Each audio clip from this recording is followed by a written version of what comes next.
He's never fought us. Not us united. Oh!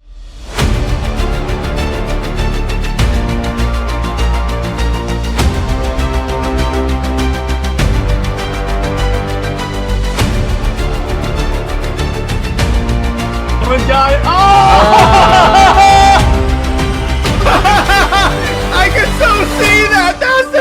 That's it. Welcome to Comics League and the Justice League Rewatch. I'm Jared. I'm here with Nick from the Phoenix Press and Jay Heat. What's up, gentlemen? What's up? Flame on. Yes. I am ready to talk about how Wonder Bat is canon. Yeah, except yeah. But anyway, do I need to play the clip, Nick? Do I need to break out the clip? No. Jay Heat, should I break out the clip? Which one? The one that I made specifically for Nick. Oh, yes. So this is where you hang out.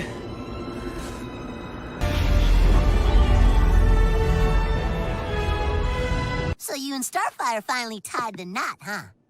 No, me and Batgirl. Hi, guys.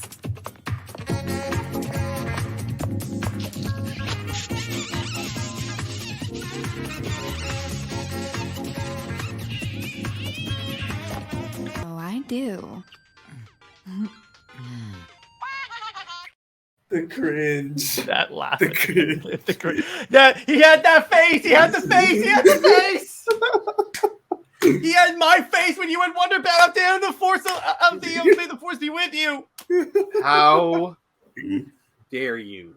Let me give you an idea, Nick. Every time you bring up that, every time you say that, that clip will play. I don't care how many times I have to play it in a video. It will happen. Game I'm prepared. on, Mother Ducker. Game So on. we're talking about the Warworld arc, which involves so Superman and John are repairing a satellite, or they're like in space. Superman's in a spacesuit, which I'm like, okay. And then they're both. I mean, that's just how it is with the animated series. Yeah. They made a weaker Superman to add more tension, because if it's regular Superman, he's gonna destroy everyone else there.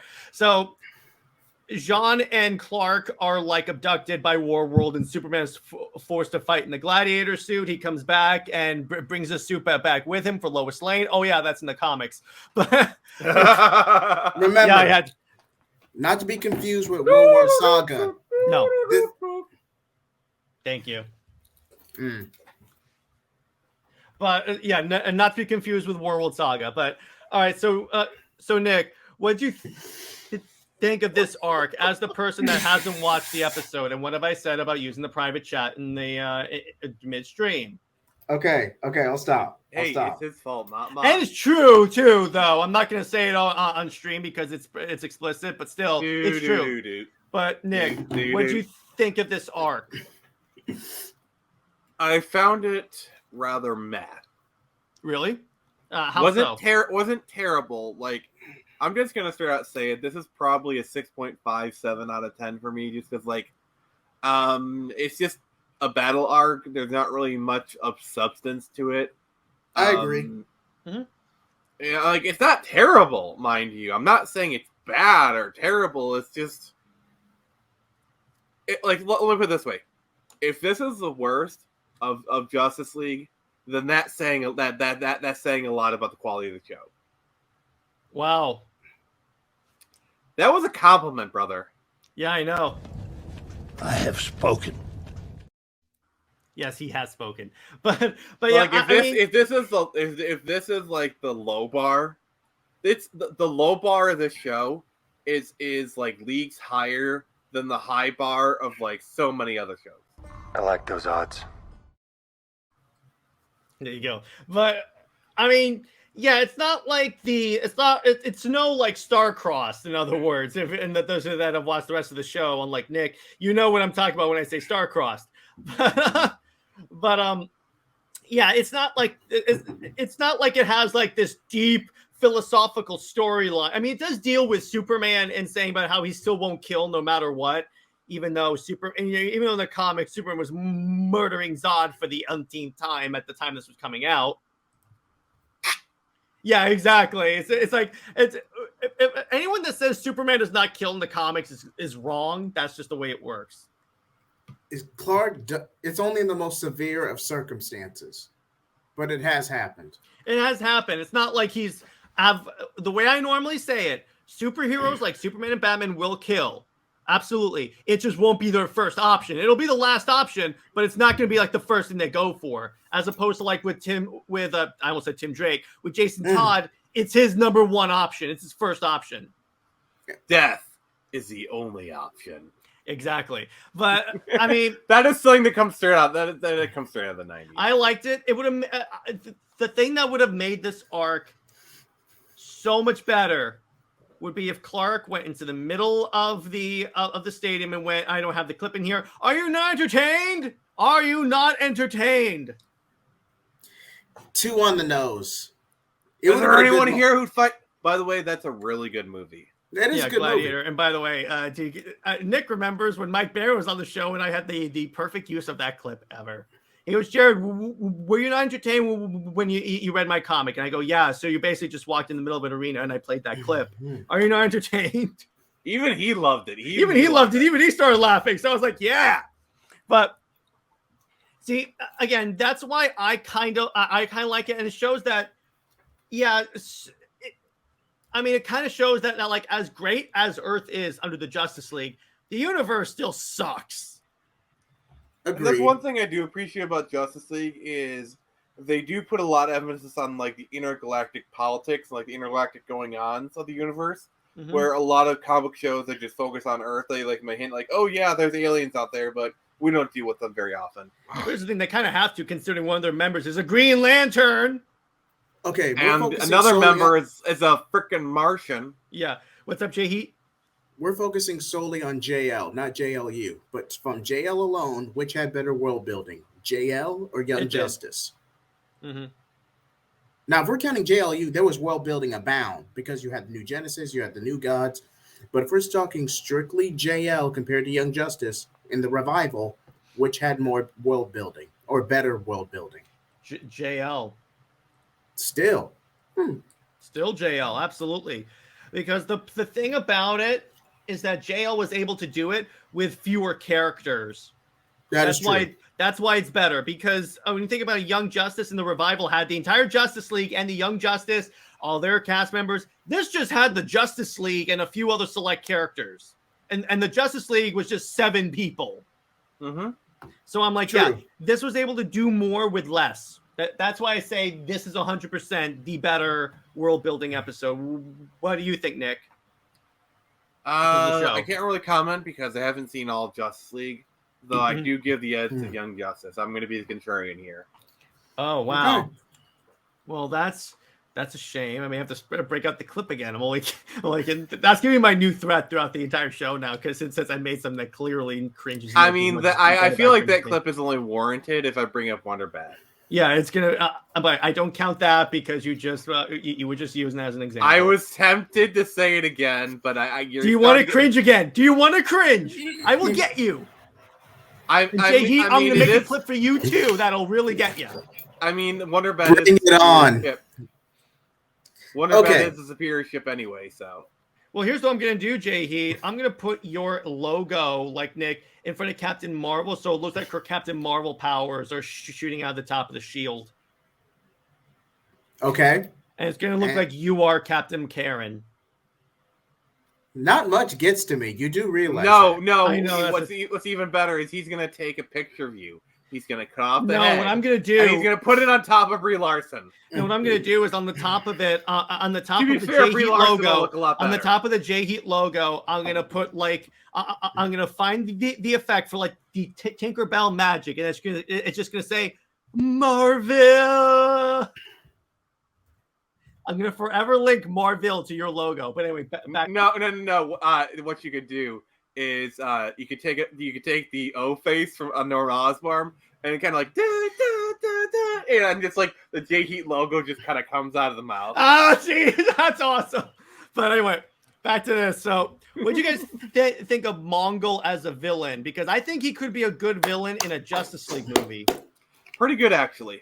Yeah, I thought that was pretty good. Speaking of which, the Tomorrowverse is actually featuring Mongol in their Warworld movie. What would be cool The one way I would improve this episode is if the entire Justice League was kidnapped and made to fight in the gladiatorial arena. Didn't Marvel do the same thing with the Illuminati? Kind of, but Well, Marvel's not done at this point. Marvel's done similar stories. Like you've had Secret World, you have Contest of Champions.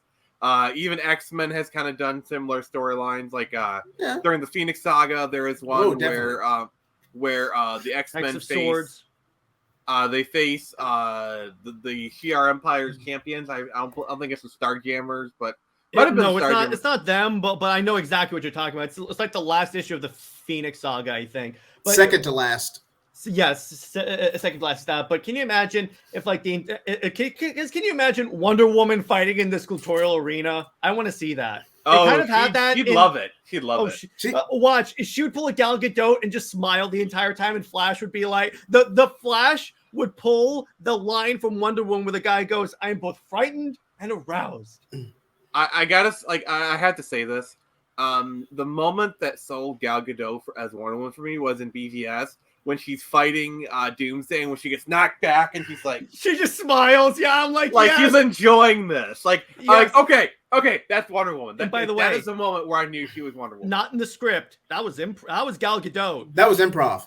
Because that she was just like, makes it even better. Because she was like, I wanted her to be like feisty and be like she actually enjoys combat, and I'm like, someone gets it.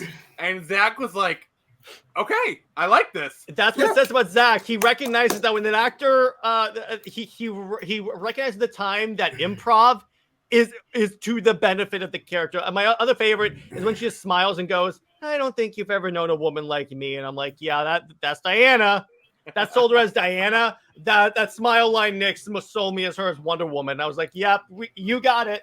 So in other words, it was that smile. It was that damn smile. Yeah, I know what you're doing. Sorry. I know what you're doing. Don't I know what you're doing. You had the best intro in the entire movie. Which I can't wait for Friday Night Frenzy to come again so I can play that clip again as an intro for Comics League. Yeah, trust me, it's gonna be fun. But can you imagine Hawk Girl fighting in this arena? Because it's all her. No, I would say. I want to see a gladiatorial fight between Hawk Girl and Wonder Woman. That would be really nice. They kind of had that in JLU. Technically, that was a fight night or criminal fight night, and that was just a skirmish between Wonder Woman, Vixen, Shira, and I want to say Black Canary and Huntress. I don't think Shira was in that episode. So it's like five. Nick, here's the idea: 5 female superheroes versus Wonder Woman, and she destroys them.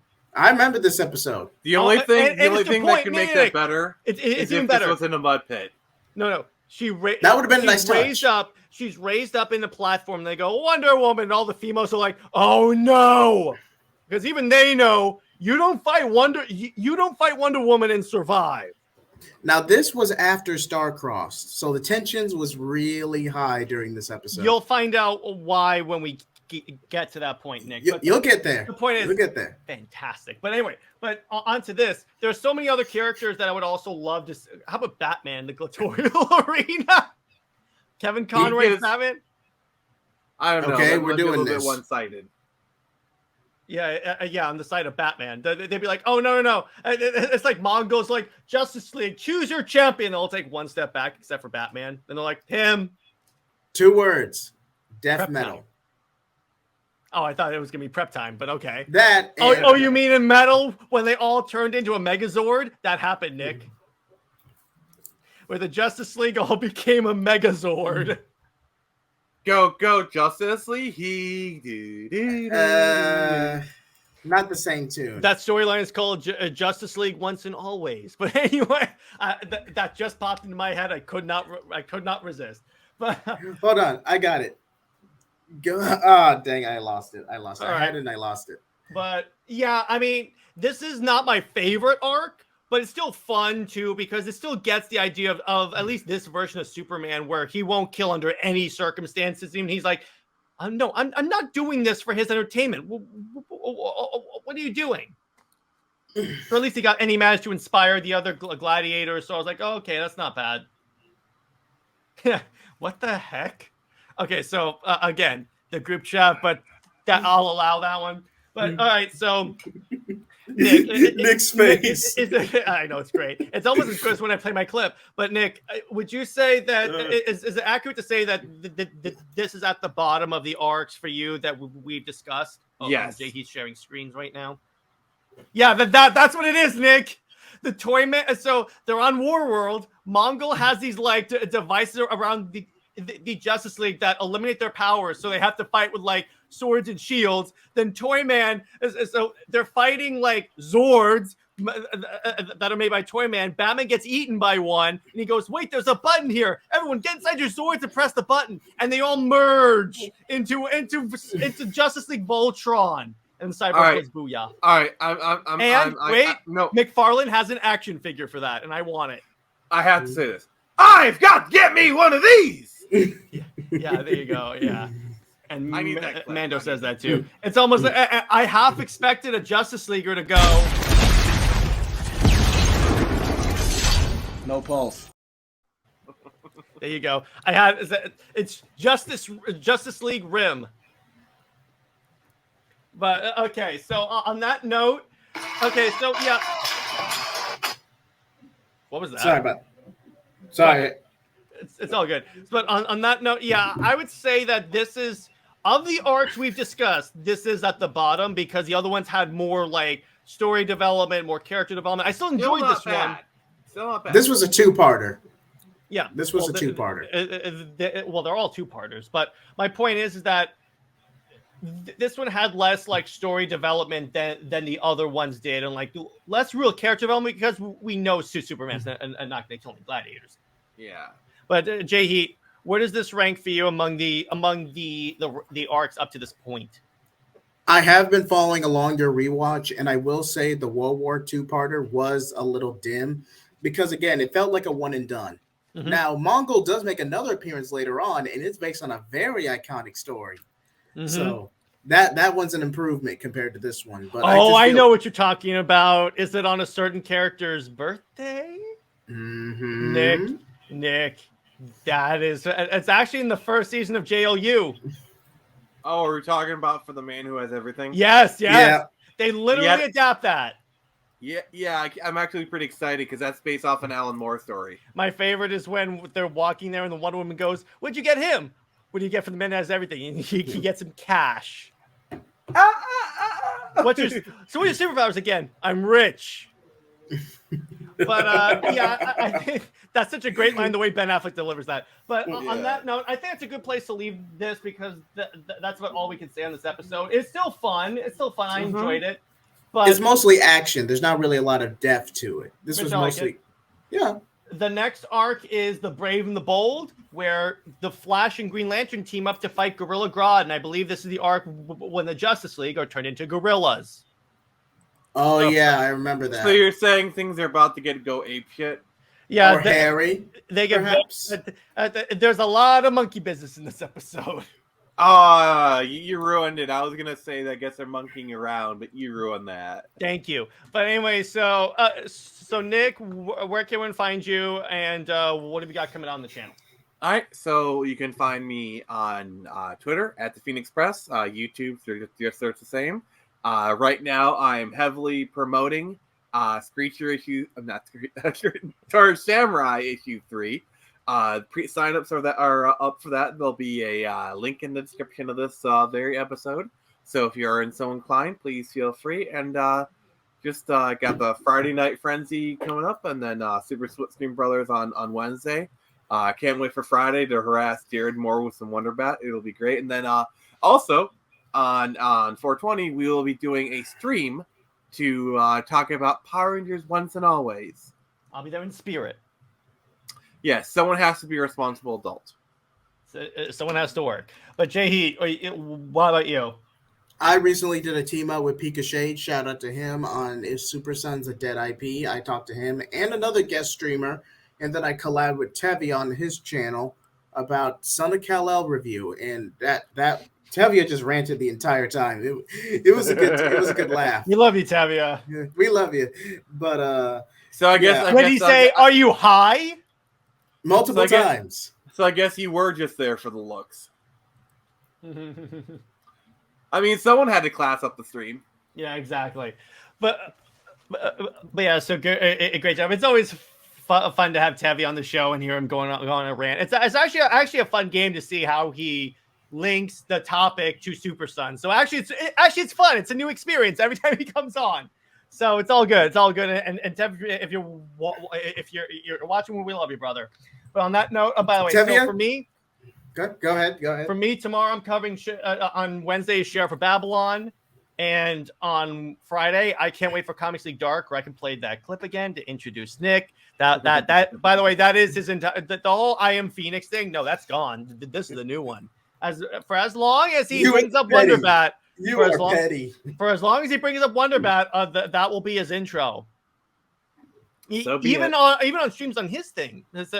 As long as he brings it up to me, that's gonna be the way it is. I told you declared war on the wrong dude that knows how to edit together a pretty good fan edit. And on Friday, so we have obviously Dark Movie Night. This is gonna be a Taladia pick. I gotta to link up with Taladia and ask him what movie he wants to watch. And Jay Heat and I will be on his channel to react to the most recent episode of Superman and Lois at the time that this is going out tonight. And arguably one of the best Lois adaptations we've seen in years. Yes, as someone that thinks the Lois Lane character is one of the most annoying characters in all of comic books, I will back you up on that. This is a good Lois. Don't forget we are one of the best ones. Also, don't forget we're finishing up the Mandalorian stream. Yeah. So episode on 7. Yeah, on Thursday we're talking about the second to last episode of Mandalorian and praying very devoutly that's not another filler episode. I don't know. This show's kind of going downhill for me. I don't know. They have to pull out. They have to pull something really big to get people, because apparently, according to the people, it's a pivotal episode. We'll see. Well, it was a celebrity guest episode. What'd you expect? Well, according to people that have watched the last the episode, because they screened at Celebration, this one that's coming out this week is pivotal. Okay. So I don't know. We'll see. And we'll see if my prediction about Bo-Katan riding a Mythosaur the Darksaber is accurate. I'm pretty sure you will be. I'm pretty sure it's there, and they've hammered the Mythosaur. I don't like how this is becoming the Bo-Katan show. I really don't like that. That's a fair critique. And they said that like the Mandalorian has expanded, so it's just him. So it's more than just him. It's other Mandalorians. But I'm like, no. AKA, this is the Bo-Katan show now. Yeah, but anyway, so we'll talk about that on that show. But in the meantime, enjoy. Hopefully, you guys enjoy Comics League. And by the way, if you guys want to, if you guys would be interested in our D&D campaign for DC, keep in mind with that. I have the story more or less figured out in my head. I just have to put it on paper, and then we'll all choose characters. And the trick is, we can't choose any of the obvious Justice League people, like no Superman, Batman, and Wonder Woman, or like you can use other Green Lanterns, but not Hal Jordan. May the best man win. Okay, then I claim Kilowog. Constantine. It has to be a someone that's been on the Justice League, but it's not one of the obvious members. Constantine's technically a league. Constantine's a leaguer. No, you can use Constantine. You can't pick Kilowog, dude. You can pick Guy Gardner, absolutely. Well, we all know who I'm going to be. We all know. Guy Gardner. Nightwing. Oh, yeah. Is he a league? He's technically a leaguer. Yeah. He was Batman on the Justice League when Batman was dead. Yeah, he's a leaguer. That counts. It's Dick Grayson. Come on. You didn't expect me not to be Nightwing? Come on. No. Just Earth-based superheroes. How's that? That's it. You don't even have to be a Justice League person to clear up that. And bloody hell! The other character I was actually thinking about you is either going to be Nightwing, Huntress, or. But here's the thing: you could also be super villains, because I know Nick has a pretty good impression of the Joker. Oh, you don't say. Yeah, but more on that later. But I might be playing two characters. You could. If you because we could have a villain side story that's going along. Oh, Nightwing! It's so good to see you. All right, but so we're gonna wrap this up. Have you had a sunburn recently? So we're gonna wrap this up. But stay heroic, everyone, and I will see you in the next one. Bye bye.